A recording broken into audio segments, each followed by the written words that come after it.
Internal एनर्जीचे question solve करत असताना तुम्हाला पण प्रॉब्लेम येत आहे का?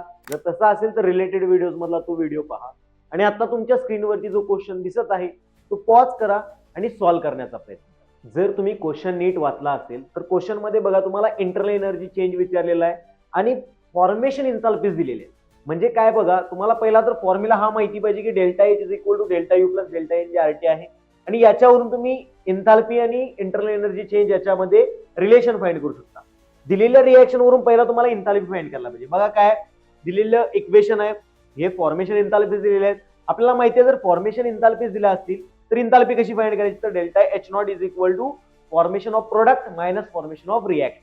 जर तुम्हाला यामध्ये अजून डाऊट वाटत असेल तर रिलेटेड व्हिडिओ मला तो व्हिडिओ पहा.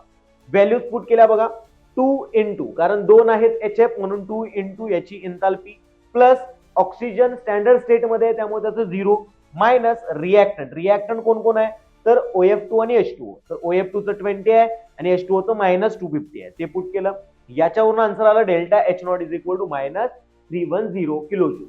पण इथंच आन्सर आलेलं नाहीये. आपल्याला मेन आन्सर काय फाइंड करायचं, तर मेन आहे डेल्टा यू फाइंड करायचं. Delta U is equal to काय येणार, डेल्टा एच हे delta n g R T इकडे मायनस होणार, मग काय येणार delta H minus delta n g R T. Values put केल्या आणि आन्सर तुम्हाला फायनली भेटेल -312.5 किलो जूल. अशाच क्वेश्चनसाठी आणि कॉन्सेप्टसाठी फॉलो करा आणि सबस्क्राईब करा आमच्या